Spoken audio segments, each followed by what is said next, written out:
Hello അസ്സാം വലൈക്കും. ഇന്ന് ഞങ്ങളെ ഫുഡ് രാഗി ദോശയും എഗ് റോസ്റ്റും ആണ് കേട്ടോ.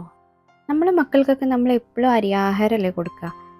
അതല്ലാണ്ട് കുറച്ച് ഹെൽത്തി ആയിട്ട് നമ്മൾ എന്തെങ്കിലും കൊടുക്കാൻ നോക്കിയാൽ അവർ കഴിക്കുകയില്ല അല്ലേ. അങ്ങനെയാണെങ്കിൽ ഈ റെസിപ്പി ഒന്ന് ട്രൈ ചെയ്ത് നോക്കിട്ടോ. ഒരു കപ്പ് രാഗിയിലേക്ക് ഒരു കപ്പ് പച്ചരിയും 1/4 കപ്പ് ഉഴുന്നും ആഡ് ചെയ്തിട്ട് അത് ഒരു 3 മണിക്കൂർ സോക്ക് ചെയ്യാൻ വെക്കുക. രാഗിയുടെ പൊടിയല്ല കേട്ടോ, രാഗിൻ്റെ മണിയാണേ. 3-4 മണിക്കൂർ ഇത് സോക്ക് ചെയ്തതിന് ശേഷം ഇത് മൂന്നും കൂടെ നല്ലോണം അരച്ചിട്ട് മാവാക്കി ഒരു 8-10 മണിക്കൂർ നമ്മൾ അത് പൊങ്ങാൻ വേണ്ടി വെക്കണം കേട്ടോ.